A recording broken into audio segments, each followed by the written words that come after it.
ঘরছাড়াদের ঘরে ফেরানোর কথা পুলিশের, কিন্তু নিশ্চুপ প্রশাসন। তাই পথে নেমেছে বিজেপি। এদিন বসিরহাট লোকসভা কেন্দ্রের মীনাক্ষায় যান বিজেপির নেত্রী প্রিয়াঙ্কা টিবরেওয়াল। কলকাতা হাইকোর্টের নির্দেশেই মীনাক্ষা ও ন্যাজাট থানায় যান তিনি। কথা বলেন পুলিশ অফিসারদের সঙ্গে।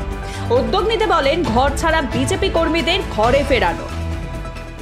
দেখুন, মীনাক্ষা থানায় আমাদের অনেক বিজেপি কর্মীরা আছে যারা বাড়ি ছাড়া আছে। এবার কেন বাড়ি ছাড়া আছে তাতে অনেক কারণ আছে। যেরকম একটা কেস পুলিশ দিল তাদেরকে, আপনি দেখতে পাচ্ছেন এখানে 12 জনের নাম আছে। এটা তারিখ হলো 17 তারিখ। টিএমসির কোনো একটা ছেলে বাইক থেকে মদ খেয়ে পড়ে গেছে, আর এসে এখানে এফআইআর করে দিয়েছে যে 12 জন আমাকে মেরেছে।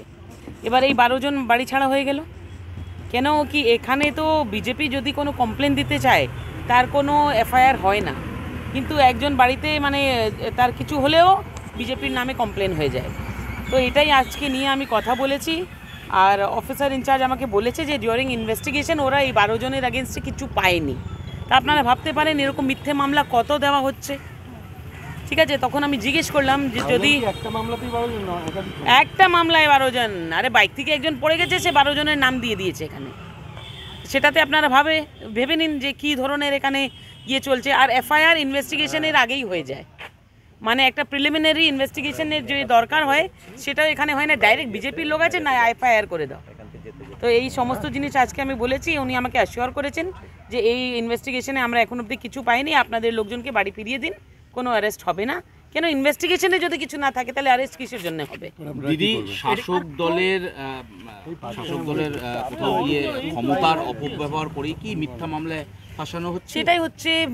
আরে এখানে 25 থেকে 30 খানা মামলা এখানে আছে যেটাতে বিজেপি কর্মীদের নাম আছে, কিন্তু বিজেপির একজন মহিলা বা বৃদ্ধ মহিলাও মার যদি খায় তার এফআইআর এরা করে না, সেটা আমাদের কোর্টের মাধ্যমে করাতে হয়।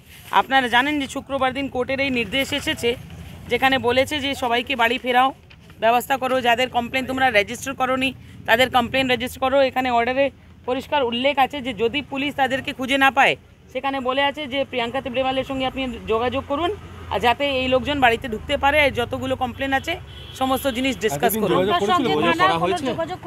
ভাই, পুলিশ না করলে কি হবে, আমি যোগাযোগ করে নিব, অসুবিধা না। পুলিশ আমার সঙ্গে কোনো যোগাযোগ করেনি। হ্যাঁ, কিন্তু যখন আমি ফোন করেছি তখন ওরা আমাকে বলছে যে আমরা অ্যাসিওর করছি কেউ বাড়ির বাইরে থাকবে না, আপনি নিয়ে আসুন।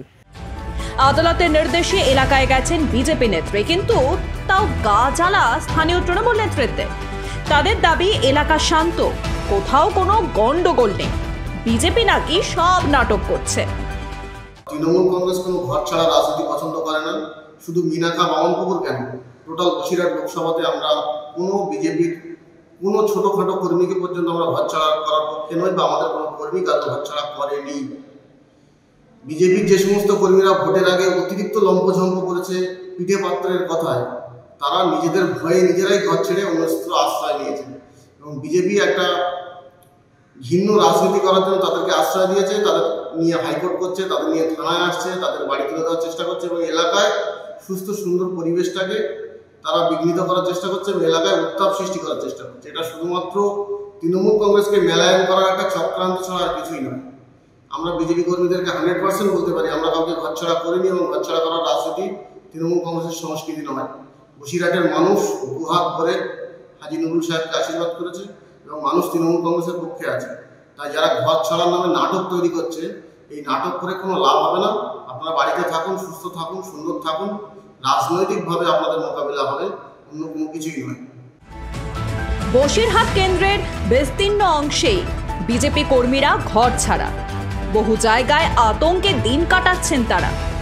ভোটের ফল প্রকাশের পর থেকেই শাসক দলের তরফে হুমকি দেওয়া হচ্ছে, কোথাও কোথাও আবার বাড়িতে চড়াওয়ের ঘটনা ঘটছে। সবকিছু দেখেও হাত গুটিয়ে বসে আছে প্রশাসন।